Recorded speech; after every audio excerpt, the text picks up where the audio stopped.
In this video, I want to respond to last week's fascinating event at Makerere University, Uganda, where Dr. Ssekagya and Professor Spire Ssentogo discuss the topic traditional spirituality, herbal medicine, witchcraft, and questions of truth.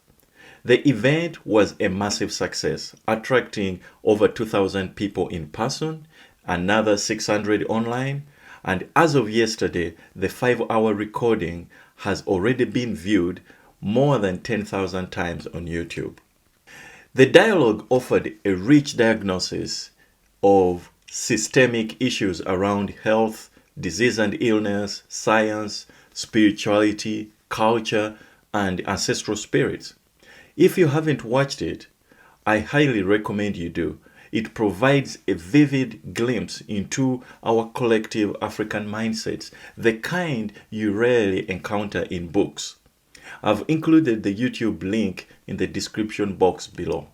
While the discussion was deep and thought-provoking, I noticed it leaned heavily on tribal oral culture narratives, with far less exploration of religious, colonial, and scientific perspectives. The speakers emphasized our pre-colonial mind frames, an essential foundation to appreciate, but the conversation didn't sufficiently address the transformative steps we need to engage with today's complex world.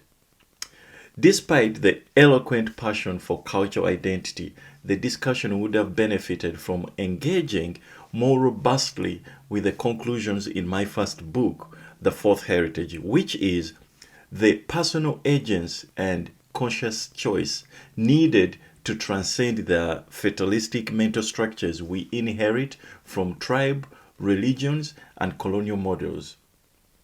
This, in my view, the personal agents and conscious choice should be paramount. Furthermore, yes, there were moments hinting at scientific reasoning and systems thinking, but there was a glaring gap around the key theme of my second book, Beyond the Fourth Heritage, which is, once you've reconciled your tribal, colonial, and religious identities, what must you do next to become modern, economically empowered, and impactful in today's globalized world? I didn't hear much about this important step for us. There was one moment that perfectly illustrates this. An audience member asked Dr. Ssekagya, if our ancestral spirits were powerful, how come we were colonized? Were they asleep? In my view, the answer fell very short. Rather than tackling the core issue of transformative agents and technological advancements we need, Dr. Ssekagya responded that the ancestral spirits realized they were not strong enough, so they decided to retreat and hide. By that logic, one might assume the spirits are just waiting for the right moment to reappear and save us, which of course is a ludicrous assertion and deeply problematic thinking. Let's be clear, our ancestral spirits did not prevent colonization and they won't rescue us now. What made colonizers powerful wasn't mystical protection, it was their mastery of written knowledge, technology, and a mindset of proactive agents. Their post-tribal psychology enabled them to create, innovate, and project power across oceans, while our ancestors were vulnerable and ripe for exploitation. As I argue in Beyond the Fourth Heritage, reconciling your tribal, colonial, and religious identities is a vital step, but it's not the end point. Even someone like Dr. Ssekagya, who appears to have achieved inner harmony with his heritage and culture and modernity, and qualifies, in my eyes, as someone who has attained a fourth heritage, he faces the same challenge. What comes next?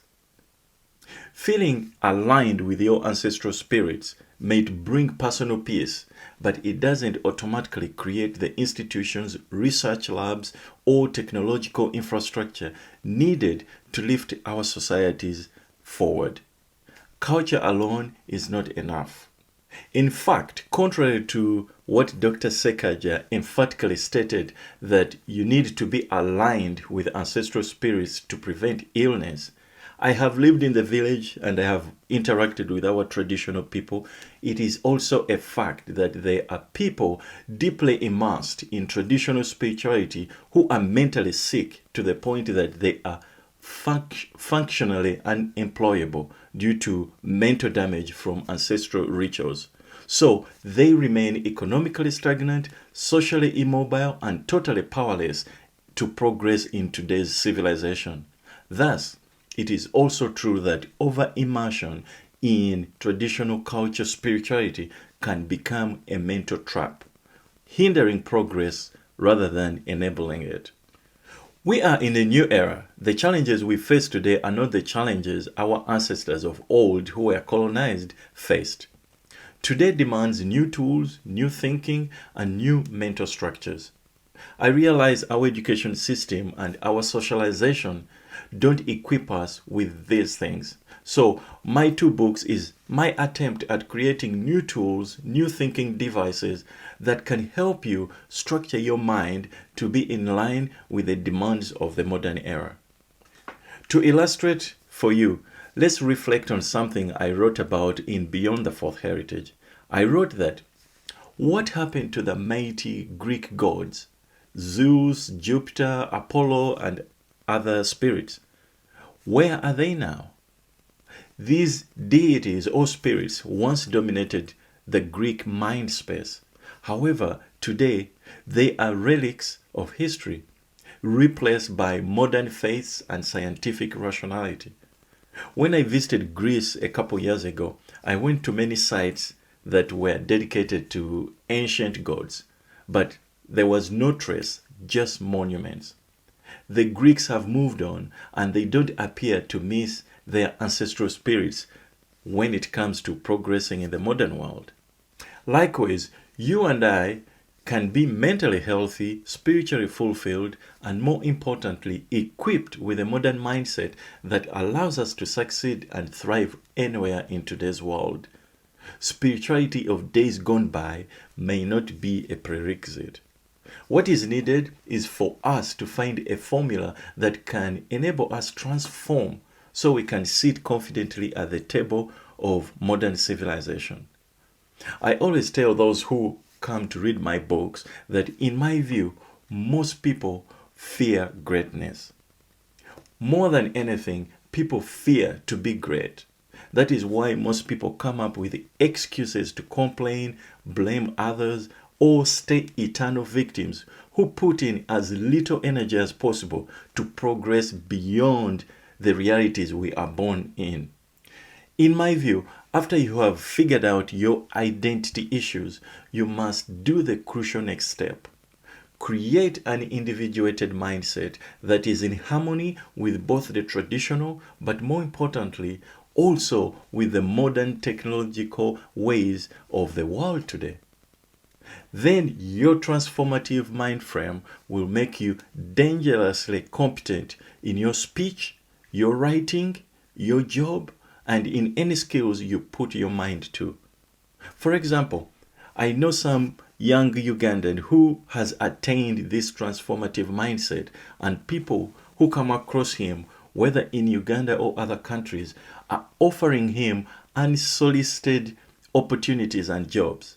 They can see that it is not his adherence to ancestral spirituality, but rather his transformed mind that exudes confidence, competence, and qualifies him to sit at the table of modern civilization anywhere in the world, in Uganda, in New York, in Switzerland, anywhere in the world. In summary, the dialogue between Dr. Ssekagya and Professor Ssentogo was rich and illuminating, but its conclusions fell short of where we need to be. We must move beyond fatalism and powerlessness, beyond surrendering our God-given agents to forces that we may not understand, but we should research. The true challenge is to become co-creators with a higher power, embracing both the beauty of our heritage and the transformative power of modern knowledge and technology. Thank you for watching my response. If you are curious to dive deeper into my ideas and understand better my unorthodox take on identity, beliefs, and transformative mindsets, check out my books, The Fourth Heritage and Beyond the Fourth Heritage. Both are available on Amazon. Until next time, stay curious, stay empowered, and remember, you have the choice to transform yourself.